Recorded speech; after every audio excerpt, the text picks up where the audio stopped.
Hello everyone. तो कैसे हैं आप सब लोग। तो जो आज का मेरा जो जीएसटी का टॉपिक रहने वाला है वो कहने को तो बहुत एक छोटा सा टॉपिक है, आप ये कह सकते हैं, बट इतना ज़्यादा रिलेवेंट टॉपिक है कि वो ऑलमोस्ट बहुत सारी एंटरप्राइज में एप्लीकेबल होता है। तो होता क्या है कि भाई जीएसटी में एक कॉन्सेप्ट है कंपोजिट सप्लाई और मिक्स सप्लाई का। ठीक है, आपने नॉर्मल सप्लाई तो पढ़ी होंगी, भाई आपने किसी को गुड्स दिया या सर्विसेज दी, तो जो भी वही गुड्स का रेट चल रहा है आप उस पर जीएसटी रेट चार्ज करके आगे बिल इशू कर देते हैं। या अभी जो भी सर्विस आपने दी, सर्विस का रेट चार्ज करा आपने बिल पे और वो आगे आपने सर्विस दे दी। ठीक है, उसी में से एक कॉन्सेप्ट निकल के आता है कंपोजिट सप्लाई और मिक्स सप्लाई का। मतलब कि जैसे कि एक आपने कोई भी एक ऐसा कॉम्बिनेशन बनाया जिसमें गुड्स भी इन्वॉल्व है, सर्विसेज भी इन्वॉल्व है, या फिर जिसमें दो तीन ज़्यादा गुड्स इन्वॉल्व हैं, या फिर जिसमें केवल सर्विसेज दो तीन इन्वॉल्व है, तो उसमें आपको किस तरीके से बिलिंग करनी है सामने, मतलब क्या इनवाइस आपको देनी है, क्या रेट ऑफ टैक्स चार्ज करना है और उसे किस कैटेगरी में आपको रखना है, ये हमारी कहलाती है नेचुरल बंडल सप्लाई। मतलब एक के साथ दो गुड्स या दो सर्विसेज या सेपरेटली दो गुड्स या दो सर्विसेज का कॉम्बिनेशन किसी भी तरीके से बन जाए, तो उसमें आप कौन सी सप्लाई मान के चलेंगे उसे और किस रेट ऑफ टैक्स से चार्ज करेंगे। ठीक है, जैसे कि आपको मैं एक एग्जांपल देता हूँ। आप ट्रांसपोर्ट कर रहे हैं अपना कोई भी गुड्स, तो उसके साथ क्या होगा, आपको पैकिंग की सर्विस मिलेगी, उसके साथ आपको इंश्योरेंस मिलेगा। तो ये कब मिलेगा, जब आप गुड्स को ट्रांसपोर्ट करेंगे। ऐसा नहीं, अगर आप गुड ट्रांसपोर्ट नहीं करते तो ये इसका पार्ट ही नहीं बनती और ये आपको सर्विसेज मिलती ही नहीं। तो मेन सर्विसेज में क्या हुई, आपका मेन सर्विस क्या थी, आपको गुड्स को ट्रांसपोर्ट करना था। मेन मोटिव ये था कि आपको गुड्स को ट्रांसपोर्ट करना है और उसके साथ ही ये सर्विसेज आपके साथ आ गई।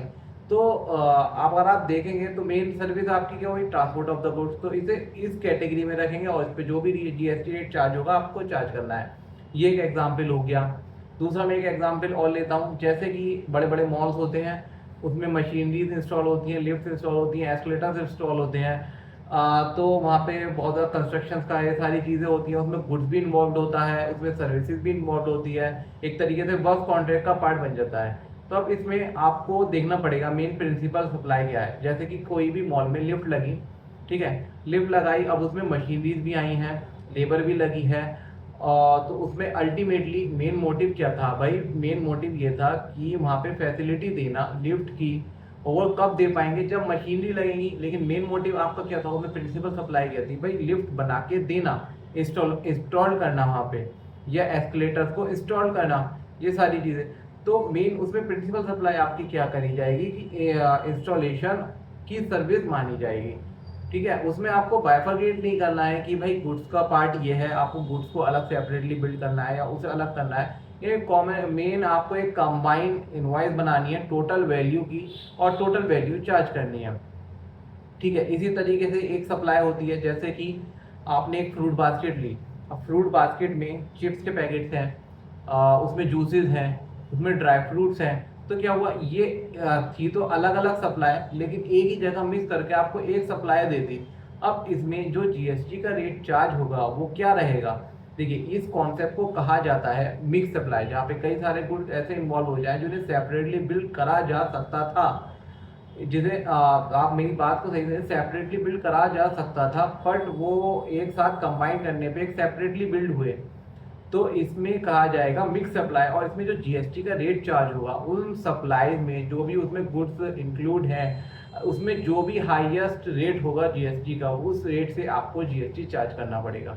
जो इससे पहले वाला मैंने एग्जांपल दिया था, इंस्टॉलेशन ऑफ मशीनरी, एस्केलेटर्स, वो उसमें क्या था, आप सेपरेटली इनवाइस नहीं कर सकते क्योंकि आपको टोटल ही, मतलब आपको इंस्टॉल करके देना है, सेपरेटली आप उसे आइडेंटिफाई नहीं कर सकते, इतना ईजी नहीं होता है। तो उसमें आपको एक टोटल वैल्यू पे ही इनवाइस एक चार्ज करना पड़ेगा, उसे बोलेंगे कंपोजिट सप्लाई।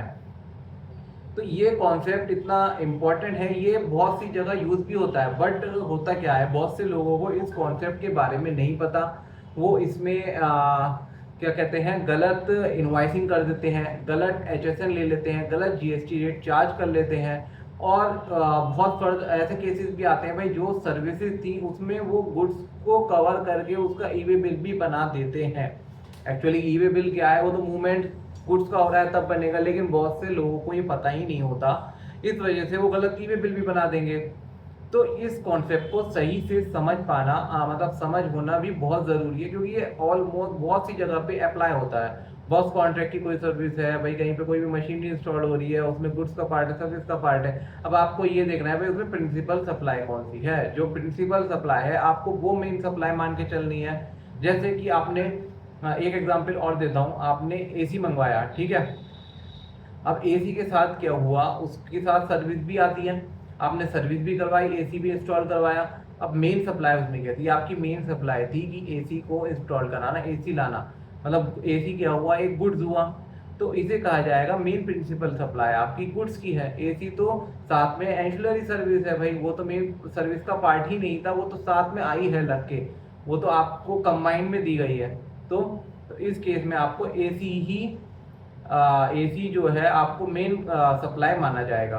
तो जो भी आप ये इस तरीके की सप्लाई है गुड्स या सर्विस, पहले आपको ये देखना है भाई उसमें आपकी मेन प्रिंसिपल सप्लाई क्या है, क्या आप मेन प्रोवाइड कर रहे हैं। बस जो आपको मिल गया कि ये मेन प्रिंसिपल सप्लाई है, बस वही आपको मान के चलना है, और फिर देखना है कि आपकी ये सर्विस है या गुड्स है, और फिर इस पर क्या एचएसएन है, क्या जीएसटी रेट है। इस तरीके से आपको बिलिंग करके चलनी है, कंफ्यूज नहीं होना है इसमें। तो इस वीडियो में मैं आपको यही बता रहा था कि छोटा सा कॉन्सेप्ट है, बट ये बहुत ज़्यादा यूज़ होता है और लोगों को सही से नॉलेज नहीं है भाई। छोटा कॉन्सेप्ट होने की वजह से लोगों को सही से नॉलेज ही नहीं होती है इसकी। तो ये जो आप इस कॉन्सेप्ट को जो मैं बता रहा हूँ सही से समझिए, पढ़िए, और अगर अप्लाई होता है तो उसे प्रॉपरली सही से अप्लाई करिए। तो अगर आपको मेरी ये वीडियो पसंद आई हो, इस वीडियो को लाइक करें, सब्सक्राइब करें, फॉलो करें, और ऐसी ही लेटेस्ट अपडेट्स में वीडियोस लाता रहता हूँ। तो मेरे चैनल को सब्सक्राइब और बेल आइकन को दबा के रखें ताकि आपको मेरी लेटेस्ट अपडेट्स मिलती रहे। Thank you.